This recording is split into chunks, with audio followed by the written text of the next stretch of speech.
everybody, to our Working Together series live from the Netiv Zoom room out of Houston, Texas. Our friend Rod is not with us today, but I want to thank Sandy Wells for opening the Zoom meeting for us. Always a joy to see the nice people from Netiv always participating and willing to help out. It's just such a joy to be with them.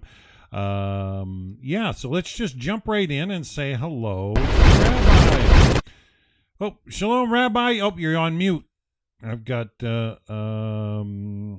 up on the screen. Now I'm not on mute, right? You got it. You're live, Rabbi. All right. I'm going to shut my screen off. Okay, so. Good to see everyone. How's everyone doing there? Good, wonderful. Okay, we are in the Holy Land still, thank God. And so we want to talk about a little bit about the situation of the world, continuing with what we talked about last week. Recording in progress. Which is basically the history of humanity as it is unfolding before our very eyes. So I want to start with the principle you have to understand. Every situation in the world has the potential to use for good or for bad. Okay? God puts us into a situation. He created a system, as it says in Ecclesiastes and Koheles, that there is a parallel reality where God sets up the world that you could choose good or choose evil. And it lies in the balance. Evil will look good, so it can be enticing. And there has to be the option of a person to choose. So we are now in the month called Cheshvan, which was the month when the flood happened. Okay, now the flood, although we all look at it as a very negative thing, which it was obviously, but the Torah is also compared to water, okay? As it says in the verse, whoever is thirsty, go to the Chula Mayim, go to the water, go to drink Torah. So Torah is compared to water, that water makes everything grow. And we have a teaching that the flood, the generation of the flood could have actually been a very righteous generation. And they could have had a lot of blessings. They could have received the Torah even. And as a matter of fact, when the rain first came down, it says the rain that God first brought in the flood was a rain of blessing, that it was a sign to the people, wake up, and if you do, it won't be a flood, it'll become rains of blessing.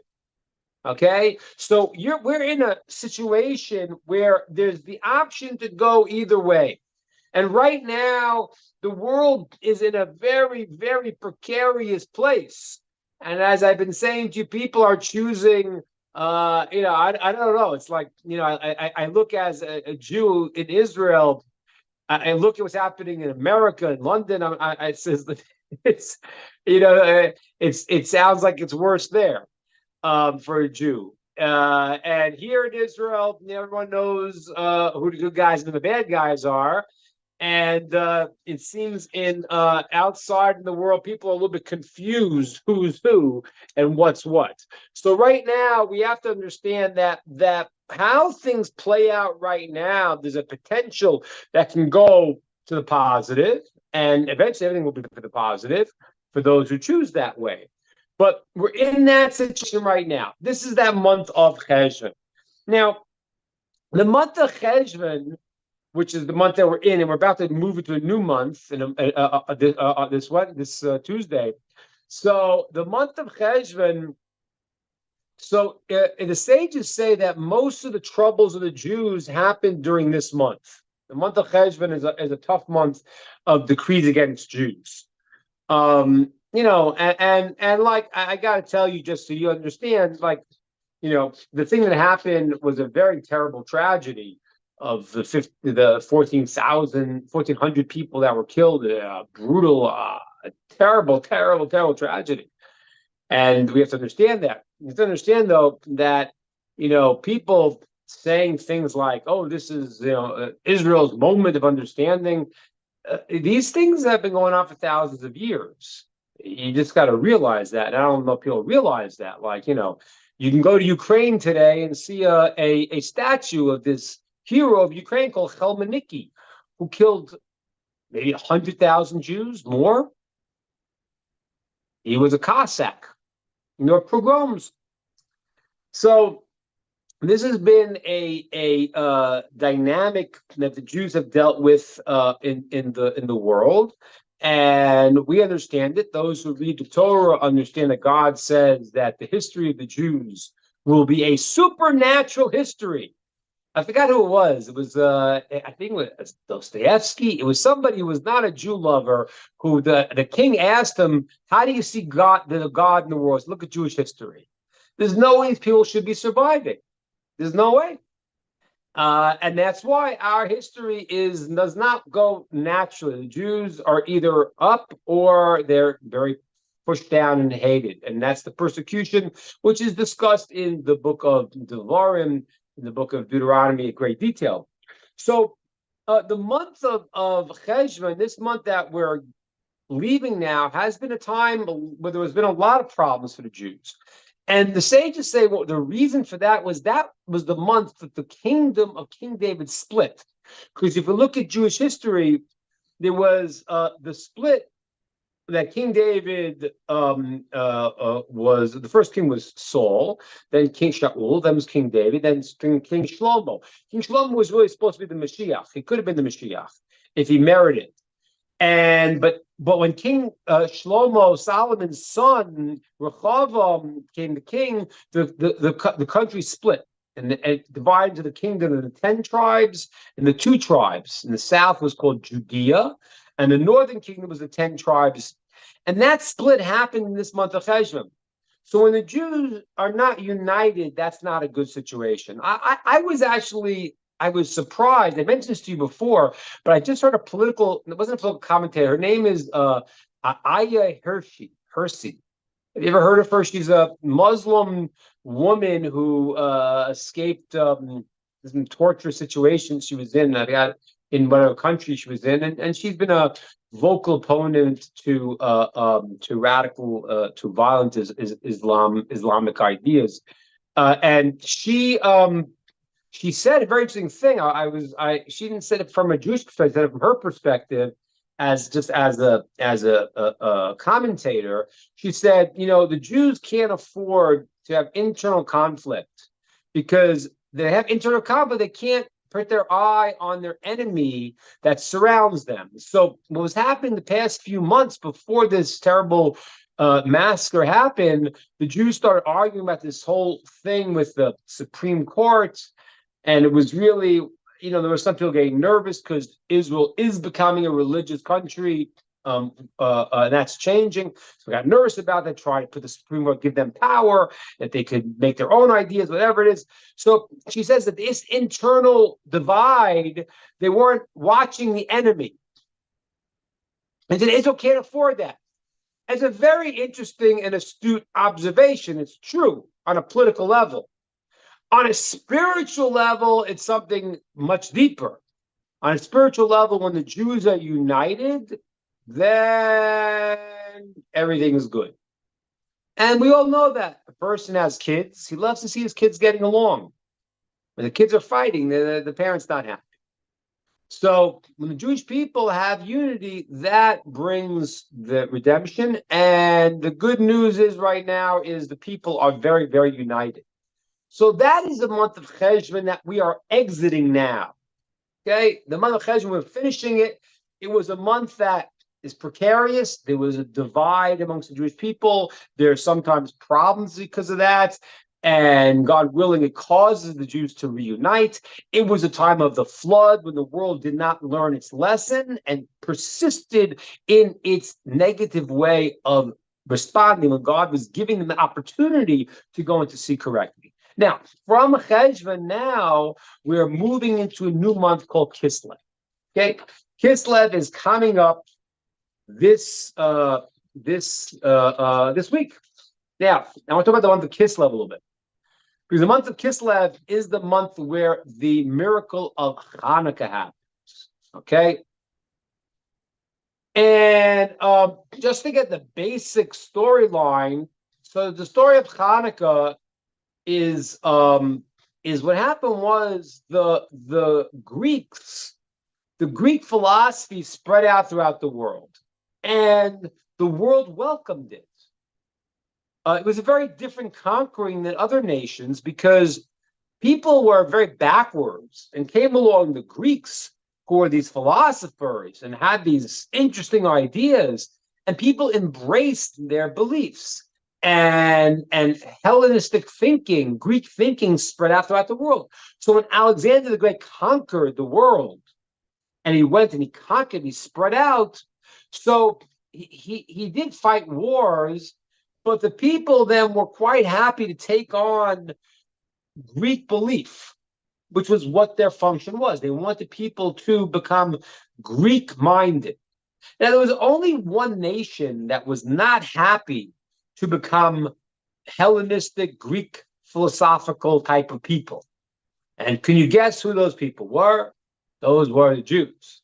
They were not interested in that. Now, I can't say all Jews, because that's the same thing you see today. You see me talking about, what Judaism is, and then you'll see guys like, I don't know, Mark Zuckerberg. What planet is he from? I don't know. He's not from a Jewish planet. I don't know, like he's got his ideas, but they have nothing to do with anything that bears any resemblance to what we've been doing for thousands of years.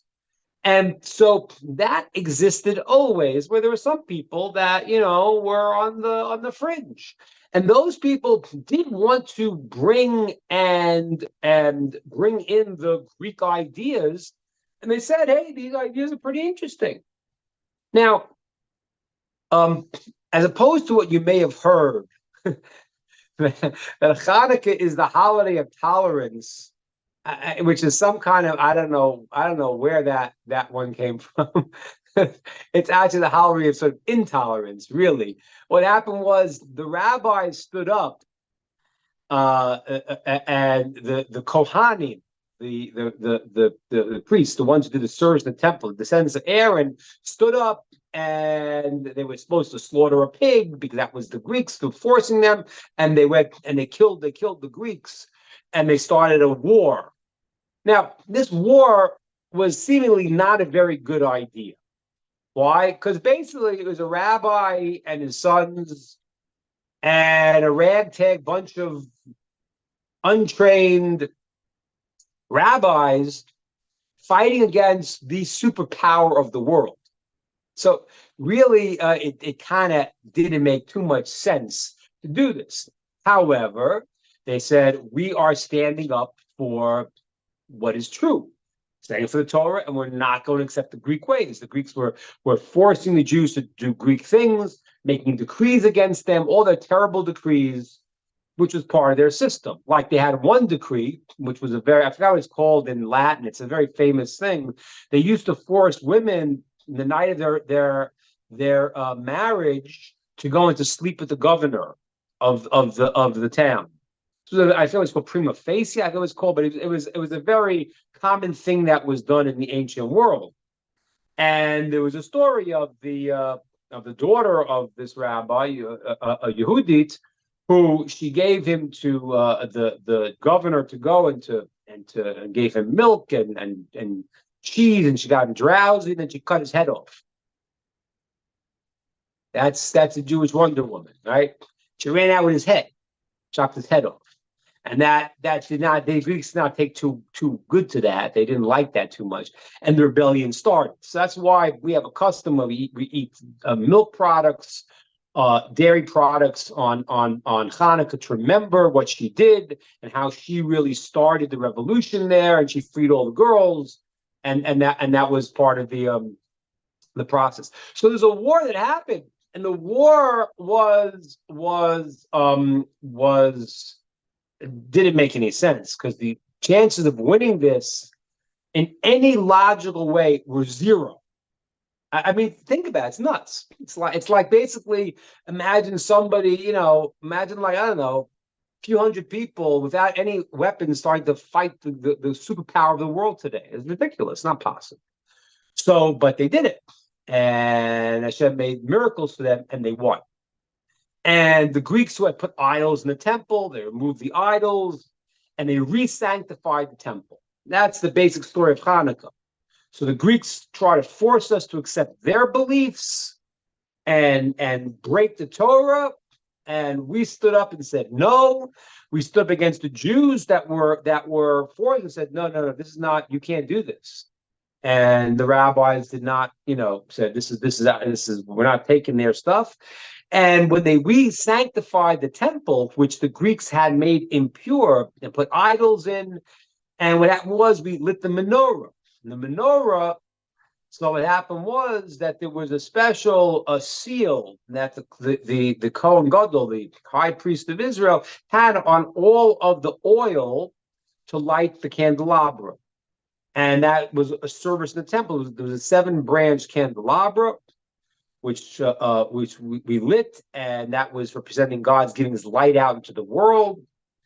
And they wanted to light it from the proper holy oil, that people didn't touch it in a state of impurity. And the Greeks had made them all impure, and they found one little vial of oil which still had the seal that was still pure, and they used it to light, and it was enough for one night, and it went for 8 nights.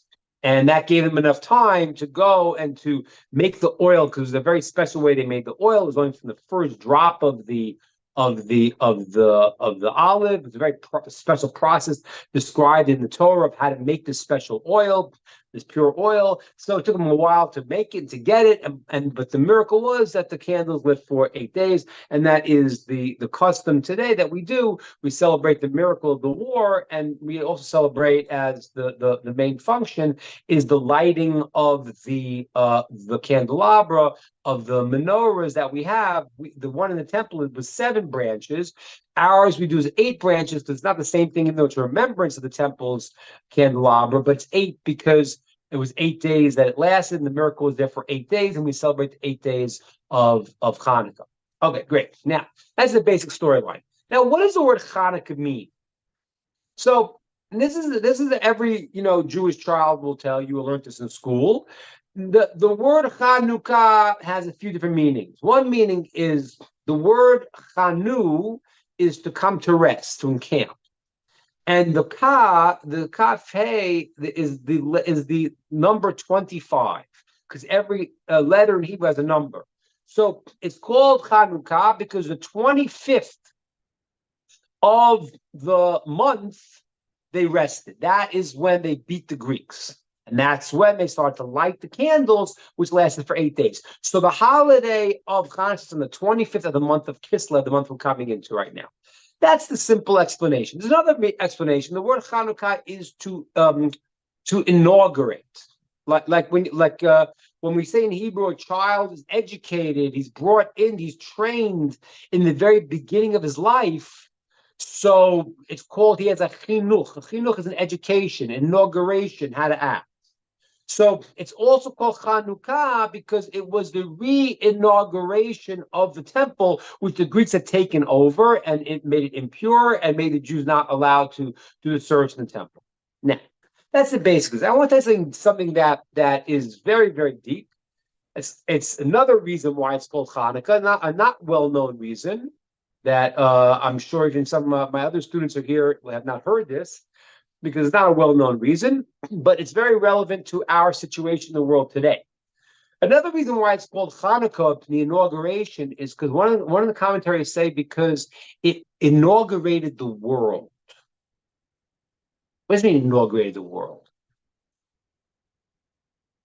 What happened was that when everyone saw that the Jewish people had a miraculous experience in beating the Greeks, at that moment, the world got it.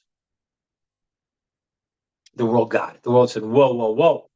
These are God's people, and don't mess with them.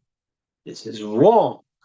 It was an inauguration in the world that became very clear to everyone. How is it possible?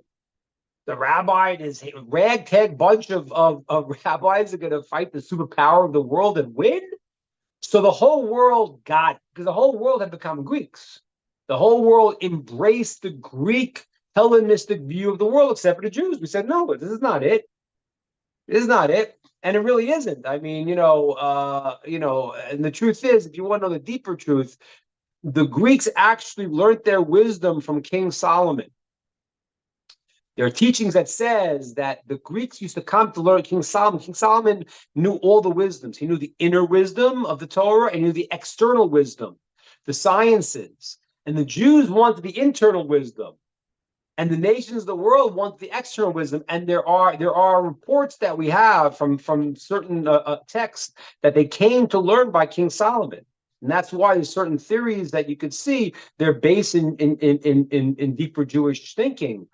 But they changed it. Obviously, they made their own ideas, and to the point where it really has no bearing to the Jewish view, because the Greeks had their own idea. They put human beings as the center of the world, and Aristotle felt that Aristotle, by the way, did no experiments. You know that.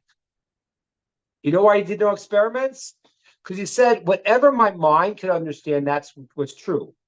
And whatever is not logical in my mind, that's not true, which is wrong. If you read Einstein, you learn any quantum physics, it doesn't make any sense. So Aristotle and the Greeks put human beings, that's why it's called humanism. They put human beings, that's why their gods are in the form of human beings, because they said that we are the center and our mind dictates everything. And they didn't have a superior mind to understand what the Jewish mind said, which is, what does God say? Which, by the way, is why we like the menorah, because the menorah, the 7 candelabras, represent the 7 wisdoms of the world. But the wisdoms of the world are only wisdoms to understand what God is giving you. If you understand your world, great, you're going to have your ideas. It's like, if you look at every single self-help book, if you're old enough to know that the self-help books when you were 20 are considered to be rubbish today. That was stupid. Dr. Spock, he's a child abuser. What do you mean? I did all Dr. Spock stuff for my kids. That's what we were told. I don't know. But you can't do that today. It's no good. So everyone makes it their ideas. And their ideas last for, I don't know, a few years. And everyone says, that's not a great idea, because it's limited to whatever the person could conceive. So the Greeks wanted to make everyone Greeks, and the Jews said, no, this is not what we're doing. And when the world saw this miracle, the whole world got it. They said, this is God's people. It doesn't make any sense. Now, that's an amazing idea. That's also called Hanukkah, because it inaugurated the world to the truth. Now, but there's a question on this. I mean, Abraham already started this revolution 1,000 years before. We already had the story of if you read in the book of Daniel, the miracles that happened where King Nebuchadnezzar, right, he said that this is the God of all gods. Nebuchadnezzar, when he tried to kill Daniel, his friends, he threw them into the fire and they got burnt. And afterwards, when they put Daniel into the lion's den, he got saved. So that was Koresh, that was his Darius, that was afterwards, it was a Persian king. But during times of the Babylonians, the Persians, they also saw the miracles. They were afraid to fight against the Jews because they knew the miracles God did for them. So it's very hard for me to understand, why is it that the conquering of the Greeks that inaugurated the world to understand this is God's people and don't mess with them. So I like to say the following answer, I think is makes sense. When you read the story in Daniel about Nebuchadnezzar, the king of Babylon, when he saw the miracles, he saw Daniel interpreting the dream, and when he saw the miracles of he threw Daniel's friends into the fire, they wouldn't bow down to the idol, and they got saved. When he saw these miracles, what he said was, I know he wanted to actually bring a tribute to Daniel. And Daniel said, no, don't make me a god. And he said, no, don't worry. I know your God is the God of gods. So what does that mean? It means the world was still primitive. So they saw that, yes, this is the God of the Jews. Well, this is the God of gods. But they had a primitive way of thinking. What the Greeks did was that it took a world that people were barbarians, people were backwards, and it gave the world a certain philosophical understanding. not a correct one, but something where there was some culture. And now they saw that the people who were buying into this loftier way of thinking than they had in the past, now they saw the miracles that God was doing for them. They all got it. They all realized, all right, this is what it's about. Now, why is this so important? Because why is it so important right now? Because I was talking to you about last week about what's happening in the world right now, and I don't know. I'm trying to process what you see in the news with the people in London, the people in New York, and all these people that are protesting. I'm trying to process what it is, because on one hand, I what I said last week, I stand by it even more strongly now. But I do have to admit that the level of stupidity is incredibly high. It's like it's like you need to read a book, like the occupation. Well, don't you understand? There is no occupation. They pulled out of Gaza almost 20 years ago, 18 years ago. These guys could have made Gaza into it is a resort.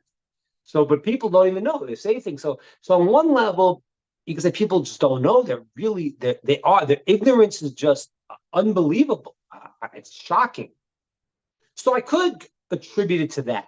I could, but I don't really want to, because I imagine there are some people that are just that stupid that okay, but I don't really want to, because I don't think that a person who has good intentions would make such a grave mistake just because of their lack of knowledge.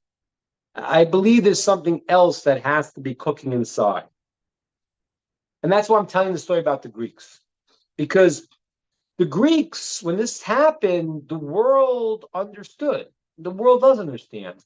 I remember when my wife and I got married, we wanted to find a deserted beach.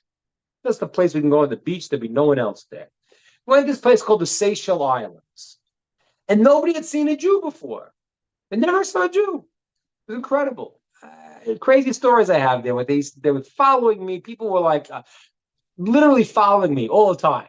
You're Jewish? Wow! Tell me, tell me. It was crazy. So anyway, so I said, well, what do you know about Jews? So they go, they never saw a Jew before, and they go, we know two things: they're smart, and they're God's chosen people. That was pretty interesting. They never saw a Jew before, and that's what they thought.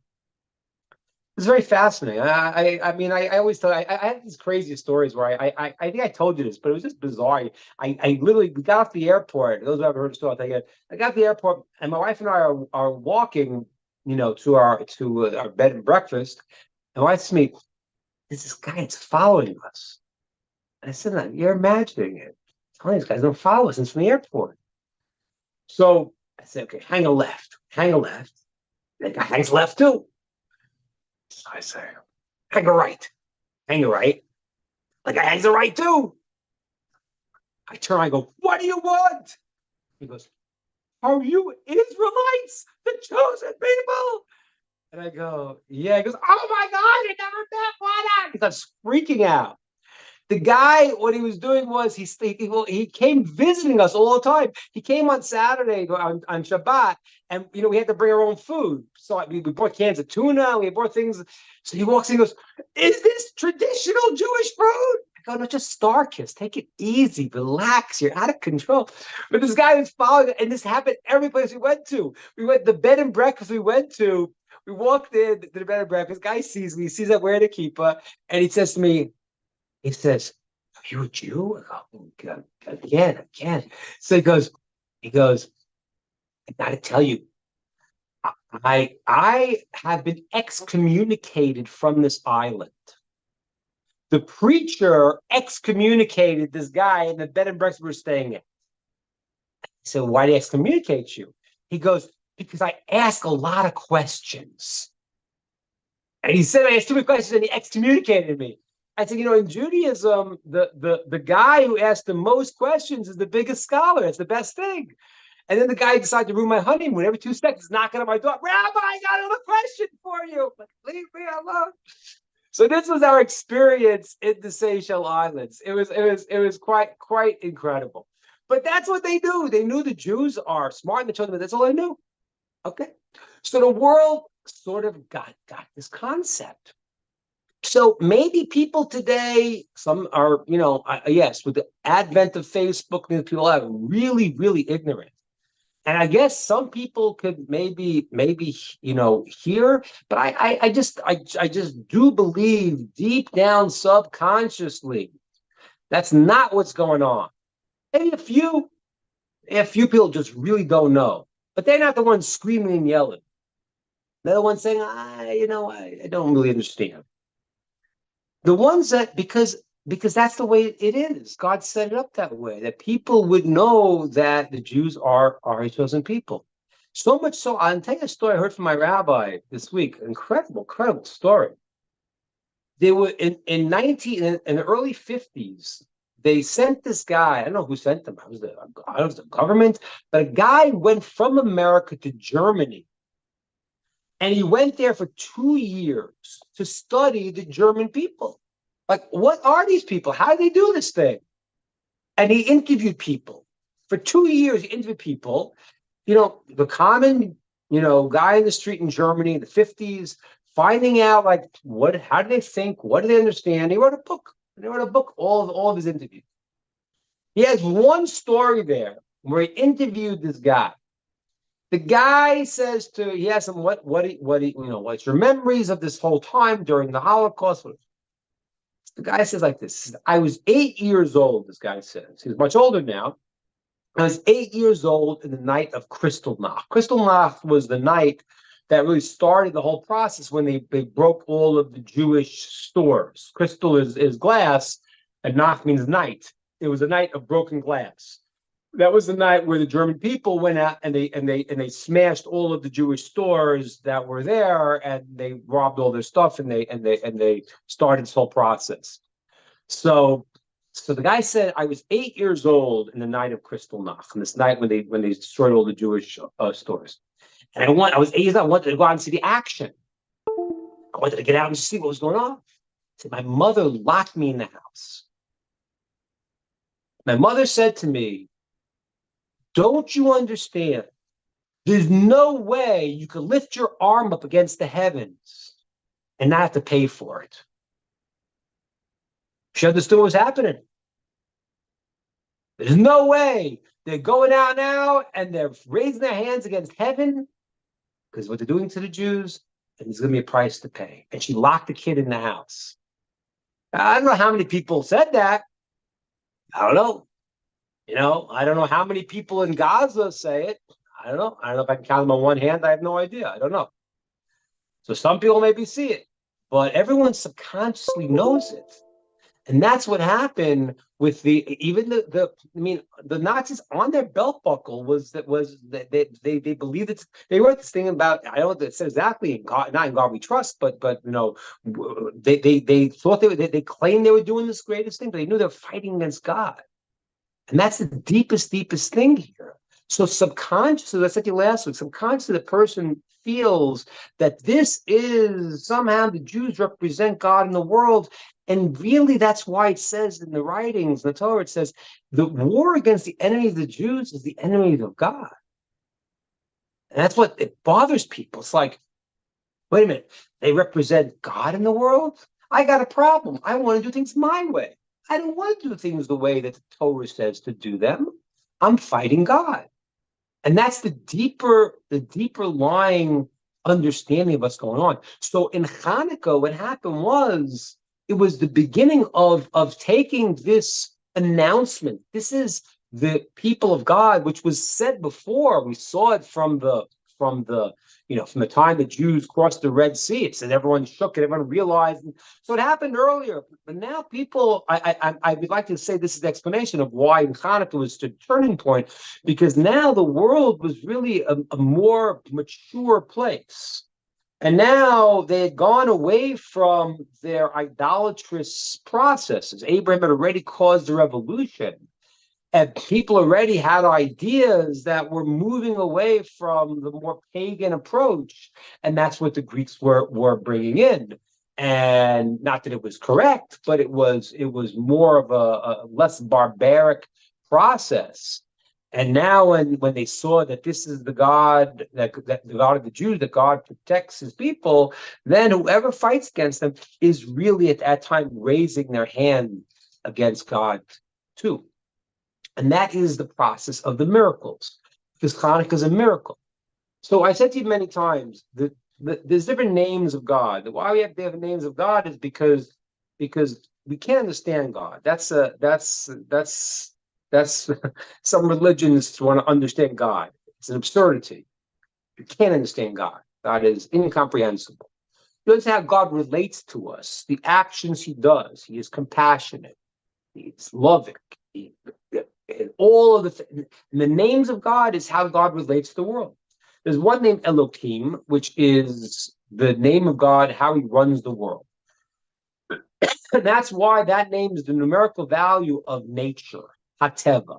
Because if you look at nature, you could think, oh, it's nature, it happens on its own. You can see God is running that. So people get lost in nature, okay, which is why also the Hebrew word nature, Teva, is the same word as litboa, to drown.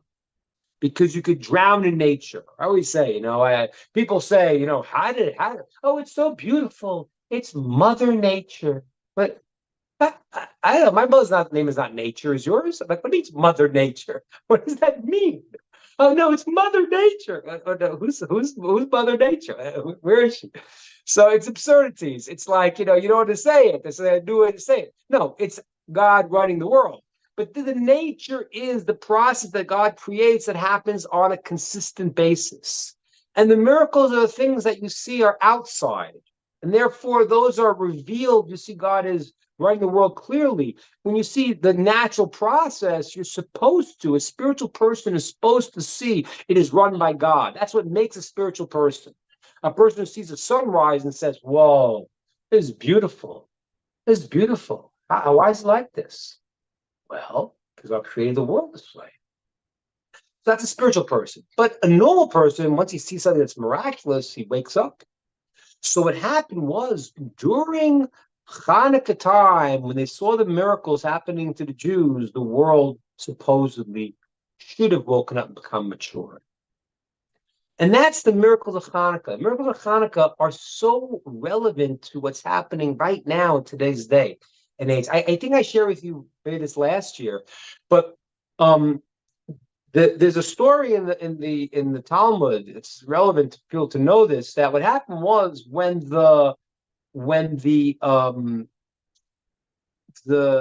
Adam ate from the tree of knowledge of good and evil, God said he was going to die. And he didn't know how he was going to die. And what happened was the days started getting shorter and shorter because the world began on Rosh Hashanah, which is in Tishrei, that's September time, from October, that fall season. And now the world started getting darker and darker. So Adam thought that he was going to die because the world was going into complete darkness. He saw the days getting shorter and shorter and shorter, and he thought that was his death process. Then what happened was he prayed, he did tshuva, and what happened was he brought offerings and prayed. And then what happened was that the days started getting longer. And he realized this was the process of the world, and he made a festival for 8 days. The Talmud says Adam started doing this festival to thank God for saving him. And what happened was the early idolaters took this festival, this pagan festival, and they made it a winter solstice festival. Every pagan had this thing. That's why the Jews stopped doing that. We didn't have the holiday Adam. And the Talmud goes through, there's a Roman festival called Saturnalius, and the Talmud discusses exactly the festival. It's a Roman pagan holiday. I mean, that's why if you look at the Christian holiday that's there, they took all these different pagan customs, the tree and all these different things. That was because this was a this was a holiday that was originally set up in holiness that Adam did, and then all the pagans took this and made a winter holiday. So that was then the Jews never took that holiday because it was a pagan holiday. But the story of Hanukkah really is the fixing of that, because the story of Hanukkah happens in the darkest time. That's why it happens there. It's not what people think. It's all these holidays. No, the pagans took the winter solstice holiday. What happened was the story of Hanukkah happened really it was the 25th of the month of Kislev, which is a lunar calendar. But that year it started out was the winter solstice time. And that was the darkest time of year. And from there, the Hanukkah lights bring light in from the darkness. And that really is the dynamic of the world right now. The world is in darkness with crazy ideas and literally fighting against God. I think they're fighting against the Jews, they're fighting against God because they have their own issues, just like that story I told you about in Germany.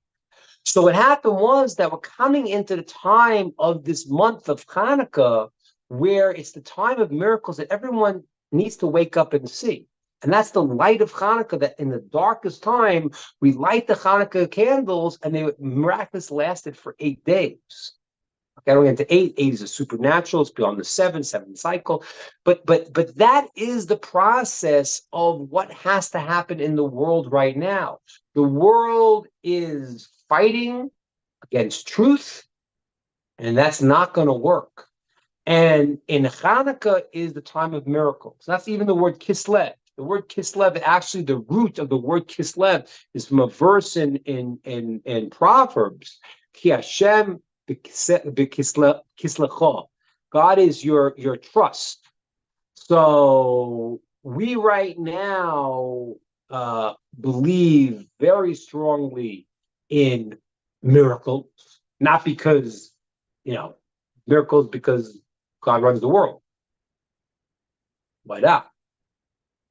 I don't know if you know this, but there was once a Jewish cadet in West Point who went to complain why they never study any of the these wars in Israel. Like, they were studying all these different battles, never studied any of the wars in Israel. You know what they told him? They said, we can't. Because they know none of them make any sense. You never should have won any of them. And that's the same thing here. I'm not listening to the news with the people who have, these insights and those insights, because that's not where it's at. Where it's at is that God runs the world. And the month of Kislev is the month already where we saw the miracles of Hanukkah in the darkness, and where we put our trust in Hashem, who runs the world, and we are not bound by the natural processes that he put in, and he can do as he wants and when he wants. And therefore, that is what is going on today in the world, literally. As it says, when the end of days, when the nations want to gather against Israel, it's crazy, literally playing out. Like it talks about in the book of Ezekiel, how the people line up together that should not be together. They share no values together. You see people protesting for the Palestinians, like, these sides, queers for Palestine. It's like the funniest thing in the world. Like, if they came to Palestine, they'd throw off a roof. Like, don't you understand what you're saying? Like, it's bizarre. The bizarre alignments that are going on right now are crazy. But they all have one thing in common. They have a certain hatred for the Jews, which I'm telling you is rooted in a problem with God. And that's the deepest part. So those who love and appreciate that the Jews have to be a light unto nations, I'm sorry, not saying the Jews have been perfect, because that's the real story. The real story is for us to get ourselves together and to act in the ideal way. So, but like I said to you before, it's like the Jews that you see are not the ones that you need to see. Like, I'm speaking to you here as a rabbi, but like everyone, around here are rabbis, and and the holy, greatest sages of Israel, you've never seen. I'm here as a representative, like minor leagues, minor league guy getting in just to tell you. But what happens is that so the Jews that are running around, so maybe Nobel Peace Prize winners, or they're making, meta realities like Zuckerberg. These are not the people that we're necessarily proud of. I heard from my rabbi he said, unfortunately, Einstein was a failed Jew. I just say that. Yeah, okay, he's a smart guy, but he kind of missed the boat.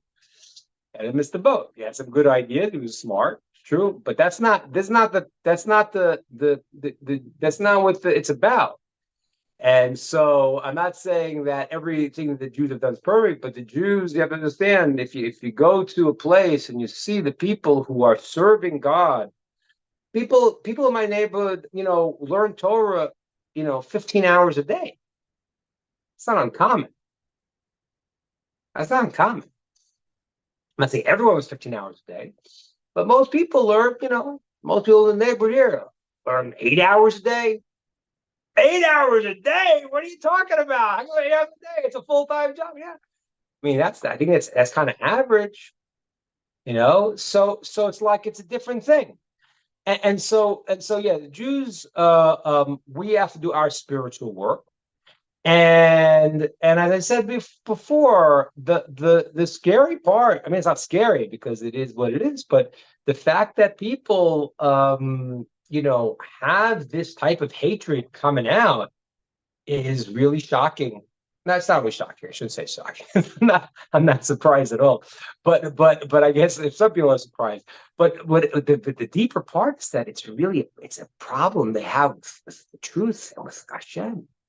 That's why it's a mind-boggling thing. The war of Gog and Magog, the war at the end of time, happens after the Mashiach reveals himself. That means that people are still holding on. The Germans, I heard this guy. It was interesting. I don't know if you ever heard this guy. I've heard him speak. His name is Douglas Murray. Interesting British author. The guy had a straight mind. He was like, and he said something that was incredible. He was talking about the situation. He was talking, people were asking him, and he was like, "What are you talking about? These people are, like." He said, he said when the Nazis, that they had to all get drunk at night because subconsciously a lot of them knew they were doing the most barbaric, cruel, insane, horrific things. He said, "What he's a journalist. He's an author. He's on the board of it." He says, "The people that are doing these heinous crimes from Hamas are proud. They revel in it. So one of the guys, like Piers Morgan, he asked him. He says, "Oh, how can you fight there if the people are there's innocent civilians?" The guy said, I don't know what's called innocent civilians." He says, I saw it happen. They were all cheering. They voted for Hamas. They were all cheering. He says when the British bombed, Dresden, and when they fought in Germany, they said the German people chose this. The German people allowed this. Were there some good Germans? I'm sure there were. The good news is God runs the world. And if somebody is a good person in a bad place, okay, God will protect him. He will go, and he will be amongst the righteous of the nations. My father, my mother, I told you, was in Auschwitz, was in the camps. My father was in hiding the whole time. My father was hiding. He was in hiding from the Nazis the whole time. And there was a family that was helping to hide him, a non-Jewish family. And my father got to America. When he started to make money, he went and he supported these people. He funded them. He bought them a car, and he took care of them. And he paid them back for their kindness. And surely Hashem pays them back, even more so. So if a person's a good person stuck in a bad situation, okay, it's unfortunate. But the people who are embracing this type of thing, they're the same as people doing it. They're part of it. And so there are those that are fighting against God, and then there are those that are looking and saying, I'm seeing through this, and this is very, very dark. and those, thank God, will be on the right side of history for themselves. And for where the world's going, it's going to be fine. It's going to be good. We're going to see miracles here, and that's the system of the world. And it's nothing. It's nothing new. Nothing new. This is the same old thing. But in the end, you can't fight against God, and His people will do what it says in the prophets and be a light unto nations. And those amongst the nations that will be part of that will enjoy that light that'll come out from Jerusalem. Okay, questions, comments, ideas? Rabbi, Yes. Shalom, Rabbi. I'm Jacob from South Korea. Yeah, I know. I recognize you, Jacob. Good to see you again. Good to see you too. Yeah, but yeah, I want to ask a question about Netre Karta, Yeah. and they are. Do you think they are completely wrong? Okay. So Because they are against Israel, I think. Right. Yeah. So for those who don't know, let me explain what Neturei Karta is a little bit. And even maybe more so than Neturei Karta is the Satmar Hasidim, who share a similar idea, but they're much more discreet about it. So there is a discussion if the Jews in the Talmud, it says God wanted the Jews to not return to Israel by force. Now, in the same Talmudic discussion, it talks about the nations of the world, God made them promise not to overly persecute the Jews, whatever this Talmud means. So the Neturei Karta and the Satmar maintain that the Jews should never set up a state of Israel. They maintain that the Jews coming back in 47 was by creating a state. They shouldn't have done that. They should have waited till God provided the state. Now, are they right or wrong? So most of the Jewish world maintains they're wrong, and there's a few basic reasons. One reason is the fact that the Holocaust happened. The non-Jews broke their part of the deal, where they overly persecuted the Jews. So if there was some discussion that God had, whatever this Talmudic discussion is about this arrangement, they can't persecute and the Jews shouldn't come back by force to Israel, they broke the deal.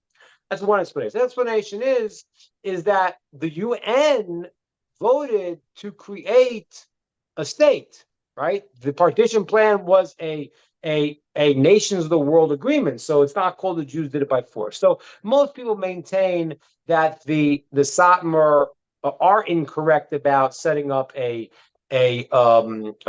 state. Now, however, I don't know. The Satmar. I'm not going to Neturei Karta. I'll explain Neturei Karta in a second. The Satmar may have been correct, because I don't know. The reality is that the state of Israel itself, a lot of great things have come out, but the state of Israel is not a religious state.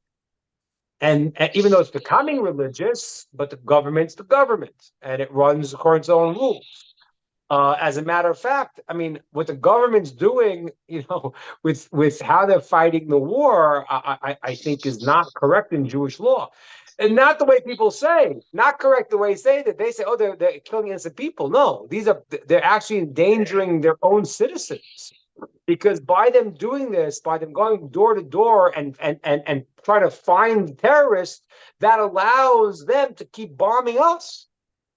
So no nation would do that. So the government functions as the government functions. So, and the reality is that we don't know. If you go back to the point in 1947, where there was a big argument amongst the rabbis if there should be a state, not should be a state. What was the option? There were some rabbis that were trying to get Jordan to create some situation where the Jews could live in Israel. The Jews always lived in Israel, just to get rid of the misunderstandings. Jews always lived in Israel, but they were coming back in more in mass, more in from the 1800s. But there was always Jews here. So I don't think the Satmar are correct. I think they're wrong. But even if they were right, it wouldn't make a difference, because their argument is not about coming to Israel. Their argument is, should you set up a political state before the Messiah comes? That's their position. Now, the Turi Karta, I don't know them well enough, but I just think that it's a mistake what they do, but they have this position that they can believe what they believe, but the reality is that you need to be discreet about it, because people quote them, and it's negative for the Jewish people to have any Jew standing up and saying things that seem to embrace the enemies of the Jews. I think that's a mistake that they're doing for whatever reason. The Turkata are saying things that against Israel when it emboldens the enemies of Israel. That shouldn't be done, and maybe they're not doing that. I don't know, but I don't follow what they do too much. So the bottom line is like this: most people maintain that it was the right thing to set up a state. When we did, the Satmar and the Turikarta believe it should not set up a political state, which I don't have a big problem with, because it doesn't mean Jews don't live in Israel, but the state of Israel right now, the government is a political government that does not function according to Jewish law. So the state of Israel, now, do they act morally? Well, the answer is that if you don't follow the Torah, you don't really act morally, because you have your own ideas. Do they act more morally than other nations according to their system? For sure.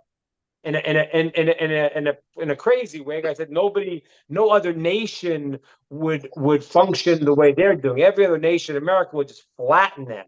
If any other nation had the capability, they would do that. So they act, but that's not necessarily the Jewish way. We don't believe in turn the other cheek.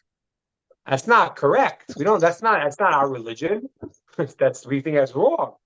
Now, to understand this, the point about how to respond really is a question that it's not just a question of, and people are saying this, and it's very wrong. Even some smart people that I think politically in America are intelligent people, someone like this guy, Vivek Ramaswamy, a lot of the things he said are intelligent, but he has this one totally off. This is not about a local attack and it's taking revenge. That's not at all. What it is that there is a terrorist group that says our goal is to kill every Jew. From the river to the sea means kill every Jew. That's what it means. The river to sea means the whole Israel. Where do you put the rest of them? Well, kill all the Jews. So they say that, they do that. They say they'll continue to do that. That's a different thing than saying, they did a bad thing, but we're taking revenge. No, you have a terrorist group who is hell-bent on destroying you. You must defend yourself. So the answer to your question is that I don't think the Satmar is right.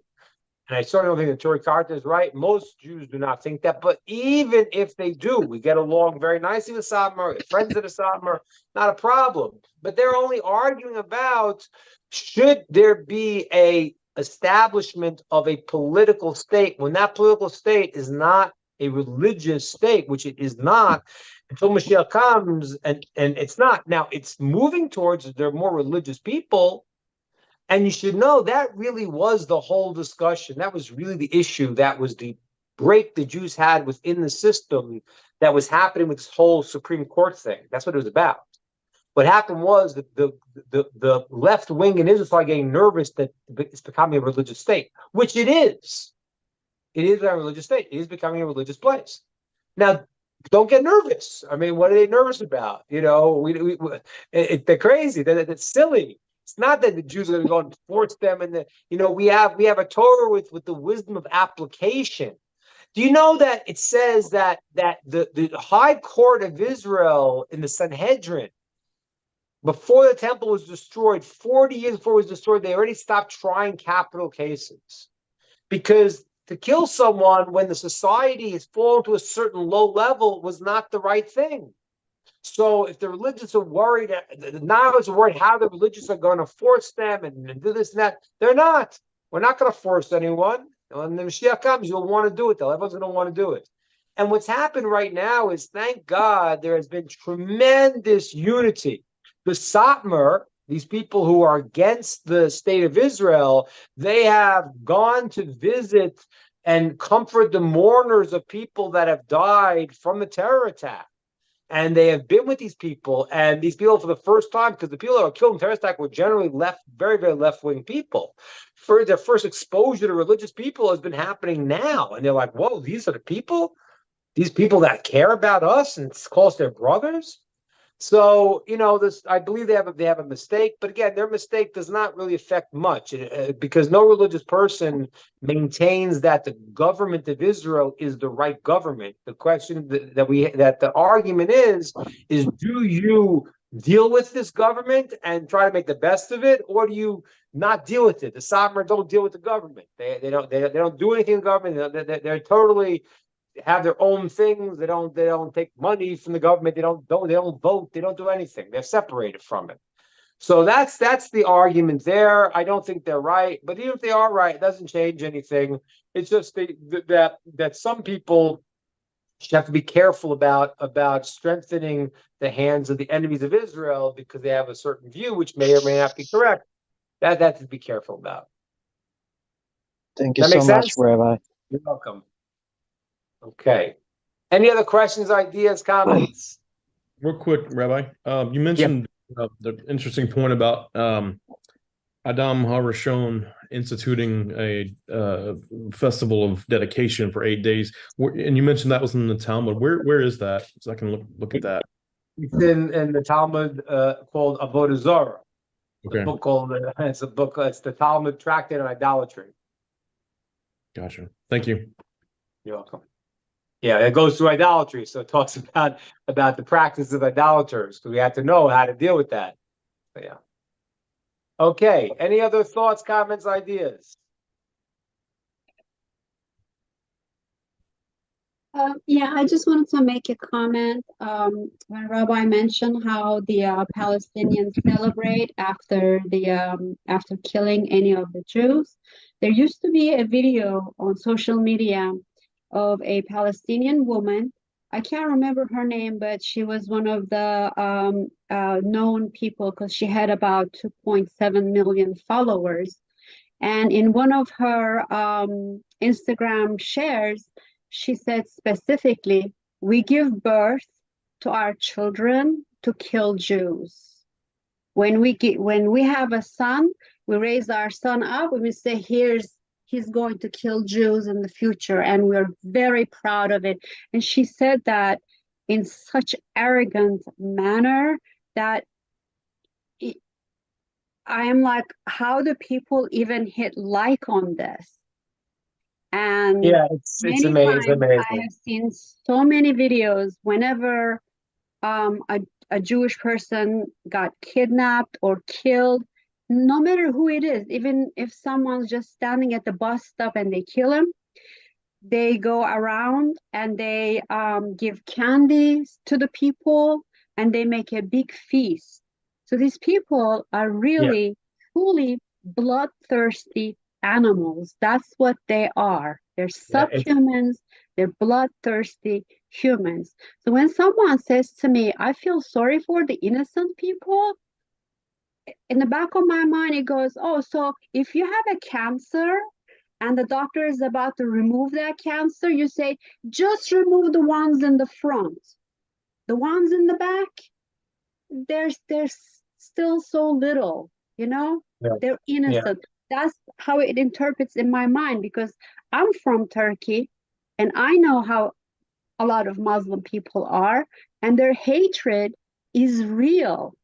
Whether it's a 5-year-old, whether it's 10-year-old, whether it's 100-year-old, it's just, this is the way they are. Yeah, it is it's really quite incredible that they really have brainwashed an entire generation, and they brainwash themselves, and they don't even know. I mean, it's bizarre because, like I said, the whole stupid people around the country screaming, yeah, they have a right to occupation. Insane, because they got billions of dollars. Their heads of the Hamas are billionaires. They stole from their people. They've trained their people. They created a hellhole when they could have really created a beautiful place, but that's not where their head is. Their head is into complete destruction. And by the way, and there are some Muslims that are like know this about the Palestinians. Again, the Palestinians is a funny name because there is no Palestinians. There was no nation called Palestine. That was made up. It was a term made up by Yasser Arafat in the 60s. These are a mixed breed of the people that were passing through the land. So right now, yes, it's unfortunate, and that's why you're right, Lara. I don't know. As I said, there's two different parts to this. One is that war, unfortunately, innocent people do die sometimes, and you can try not to kill, which they try not to kill civilians. That's one, but people will die. But two, I don't know really who is the innocent civilian. I really don't know. It's very hard to. I'm sure there are a couple. How many? I don't know. The guy the guy from Hamas. You ever hear the son of the head of Hamas who? He got it, and some other people have it. You hear some of the people saying, realize it's Hamas that put him, but how many? And what happens when you brainwash the kid? And you raise the kid on hatred. You have these people like, who is it? Was it the Gabriella? What's her name? Gabriella. I got her name. Gabriella something. She grew up in. What's her name? Brigitte Gabrielle. Yeah. What's the first name again? Brigitte.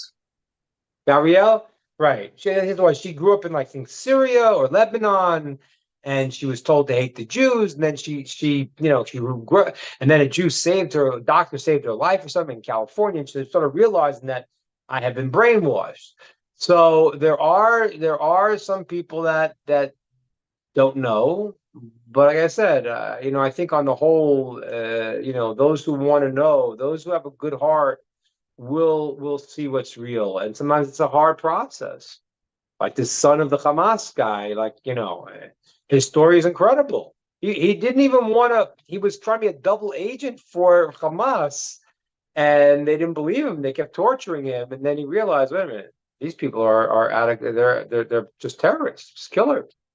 So he saw through it. Some do, but you're right, Lara. It's a very, and that's why the whole thing is ridiculous. It's so ridiculous to go and to say, oh, innocent. I don't know. Well, I mean, again, either way, people do die when there's a war, especially when they put they put their whole thing as human shields. They use them. And then they are trained for that. They are raising their kids in this way. It's a culture of hate.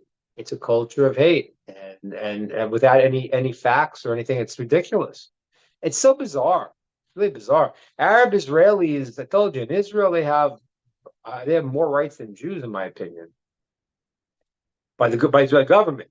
Because what happens when the government gives them a free hand, and then they don't charge them. They don't give them. They don't have so many rules. Israel's got a lot of regulations. Like in America, it was always the question of how much regulations. And that's Trump got rid of a lot of regulations, and so in Israel you can't just go build what you want to build. It's a lot of regulations. The Arabs don't have it. So the Israeli Arabs have, in my opinion, more freedom than the Jews living here. And the other ones who don't have it are the ones who live under Arab control, like the people who live in Gaza. They live under the Hamas control, and these guys are terrorists. They're killers. But the good news is, what's the good news? God runs the world. That's the good news. That's the good news, and they're not gonna. No one's going to do anything that's out of God's plan, and it's all going to be brought to where it has to be, and it's got to do the right thing. That's what it's about. Okay, everybody, I'm signing off. We'll see you, God willing, next week. Thank you so much, Take Rabbi. care. Bye-bye. Blessings. Thank you. Thank you. Bye-bye. Well, folks, I think that's our class for today. So we're going to shut it down. Till next week, a lot to think about. Rabbi Ingber's always got some clear opinions to share. So, yeah, have a wonderful, wonderful week, everybody. Bye for now.